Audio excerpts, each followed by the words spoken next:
Jika di kolbu itu muncul kezuhudan, sekarang kita langsung masuk. Jika muncul kezuhudan, maka orang itu nanti akan suka puasa. Jadi puasa itu efek warid yang datang ke kolbu. Apa arti warid? Anugerah rohani datang ke kolbu. Zuhud itu nikmat yang lebih besar dari dunia dan seisinya. Orang kalau sudah masuk zuhud ke kolbunya, hidupnya kenyang. Nggak ada keluh kesah, kebahagiaan itu ada meskipun dunia tidak di tangannya. Tapi orang-orang zuhud bukan berarti dia orang miskin. Banyak orang miskin cinta dunia, tiap hari mikirin gimana makan. Berarti dia belum zuhud. Jadi rugi 2 kali, udah miskin nggak zuhud. Orang kaya itu paling bisa zuhud karena dunia sudah di tangan. Tapi kalau kolbunya tidak dapat zikir kolbu, jadi kolbu itu punya zikir. Zikir lidah la ilaha illallah, subhanallah. Zikir kolbu Allahu Hayy Qayyum, Asmaul Husna, itu zikir kolbu.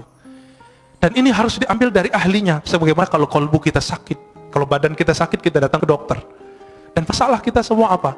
Masalah kita cuma satu, kita nggak adil dengan kolbu. Giliran sakit badan, ya repot kemana-mana. Ini virus corona aja udah rame kemana-mana ya. Tapi kalau ada virus kolbu, nggak rame. Udah berapa tahun nggak khusyuk?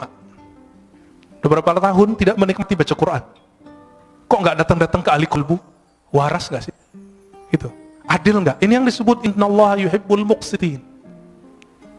Maka Allah sebut orang-orang yang berilmu yang adil itu qa'iman bil qist. Orang-orang yang berilmu itu dia betul-betul adil terhadap dirinya. Kita nggak adil. Cari dunia dari pagi jam 6, pulang pun jam 8, 12 jam. Tapi cari akhirat, kita ajak setengah jam aja, bilang apa? Ustadz, saya ini sibuk. Ada seorang ibu-ibu minta diajarkan zikir, kita ajarkan zikir. Terus bilang, Ustadz, nggak ada zikir yang ringan, saya ini sibuk. Saya tanya, ibu umur berapa? 70. 70 karyawati, pragawati. ASN. Enggak, terus apa sibuknya? Bingung juga dia. Berarti selama ini kita ini sok sibuk. Dan semua orang mengundur amalnya sampai dia udah tua. Berarti warid belum datang ke kolbunya. Dia memulai amal selama ini selalu dari zahir, belum dari kolbu. Maka Imam Bahauddin Syah Naqsyaband mengatakan apa? Ketika orang sibuk dengan perkara zahir, maka kajian zikir pertama kami adalah zikir kolbu. Bidayatu tariqatina, nihayatu turuq. Awal dari cara zikir kami adalah akhir dari semua zikir yang dipelajari oleh orang-orang di luar. Itu manhaj beliau. Jadi orang kalau sudah sibuk zikir salat baru zikir kolbu. Kalau beliau enggak, kolbu dulu. Kenapa? Ala wahyal qalb. Inilah zikirnya ulama-ulama ahli kolbu. Jika masuk ke kolbu itu al-hirs. Hirs itu ada kesukaan, kerajinan, ya, ada perasaan senang. Maka orang ini akan rajin tahajud, rajin sedekah, rajin semua zikir itu kayaknya ringan di tangannya, ringan di lidahnya. Bapak saudara makan Allah, dulu seorang kawan saya berdoa, Allahumma adim alaina zikrak. Ya Allah, dawamkan zikir kami kepadamu. Saya tegur, jangan doa begitu. Yang Nabi ajarkan, Allahumma a'inni ala zikrik. Ya Allah, bantu aku menyebut namamu. Karena Nabi tidak pernah mengajarkan, ya Allah, dawamkan zikir di kolbu kami. Itu mustahil kecuali Rasulullah SAW. Dalam sholat pun kita masih ingat selain Allah Ta'ala. Jika yang datang di kolbu itu syauq, rasa rindu yang dalam, maka orang ini biasanya zikirnya mulai bergerak. Nah, zikir ini yang jarang datang ke kita. Minimal gerak matanya nangis, itu zikir rindu. Jadi rindu itu datang dulu ke kolbu, baru saat dia berzikir ada rasa nangis. Bukankah sebagian bapak ibu ketika mendengarkan imam kita tadi sholat teringat mana? Sudais, ya. Semoga Allah muliakan beliau. Amin. Kita teringat itu. Bagi mereka yang punya pengalaman sholat di belakang Sudais, dia rindu, dia bisa nangis. Itu baru rindu dengan imam dunia. Imam sholat di Mekah. Bagaimana dengan imam la'imah Sayyidina Rasulullah SAW. Maka orang ini saat mengatakan Allahumma salli ala Sayyidina Muhammad, air matanya pasti mengalir.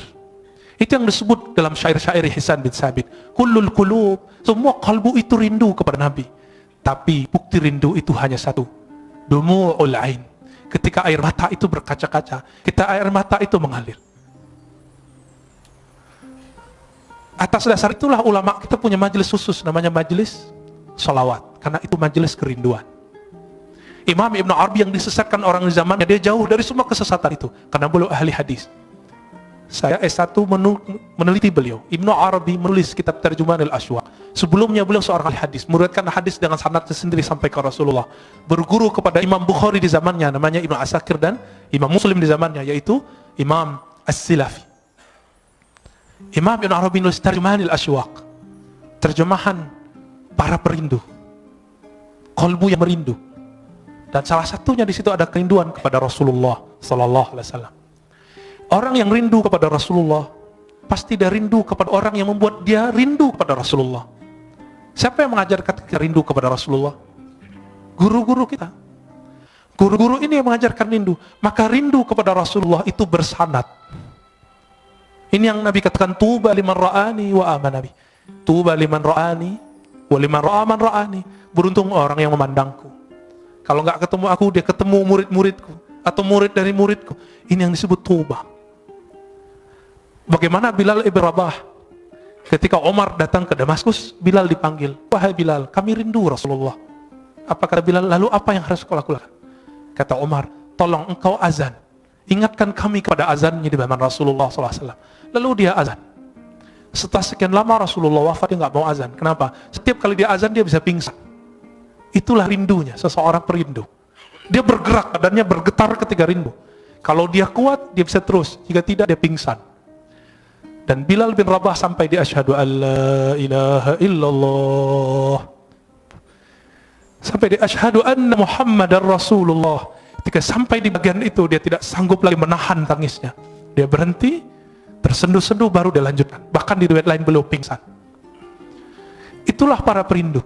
Makanya zikirnya para perindu itu ada 3. Jika di mata dia menangis, jika di tubuh dia bergerak, jika tidak kuat maka dia pingsan. Inilah zikir-zikirnya qalbu. Karena sebab syauq datang, rasa rindu itu datang. Dan rindu itu sumbernya satu, al-mahabbah, rasa cinta kepada Allah dan Rasulullah. Bapak saudara makan Allah, terkadang kalau orang rindu itu gombal, benar nggak? Kalimat-kalimatnya aneh-aneh. Dalam ilmu zikir, ilmu qalbu disebut dengan syatahat. Apa arti syatahat? Kalimat yang melompat dari mulut karena gejolak-gejolak rindu dalam kalbu. Jika seseorang merasakan rindu tersebut, maka muncullah syatahat. Inilah yang muncul pada Imam Junaid, Imam Abu Yazid al-Bustami, bahkan imam seperti Al-Hallaj. Al-Hallaj mengatakan, ma fi jubbati illallah, di jubahku hanya ada Allah. Dia tidak dihukum karena dia ngomong itu. Tapi dia ketika mengatakan haji itu cukup di rumah, tapi itu ternyata bukan perkataan dia. Jadi dulu karena buku tidak ada copyrightnya, salah satu bukunya tentang asrar haji disalin oleh orang tertentu, lalu ditambahkan di situ, haji tidak perlu ke Mekah, cukup di rumah. Ketika dihakimi, dibawa ke pengadilan, Al-Hallaj ditanya, ya Hallaj, hadza kitabuk? Hei Hallaj, ini kitabmu? Hallaj mengatakan, oh itu judul kitabku, tapi dia tidak tahu isinya. Langsung hakimnya mengatakan, taib, kamu zindik, kamu fasik, langsung divonis esok hari dipenggal. Al-Hallaj wafat tahun 309 Hijriah. Kata Imam Al-Ghazali, seandainya aku jadi qadhinya, jadi hakimnya, tentu aku tidak akan mau hukumi gantung baginya. Itu kata Imam Ghazali. Tapi ya sudah, ya. Tilka ummatun qad khalat laha, ya, ma kasabat.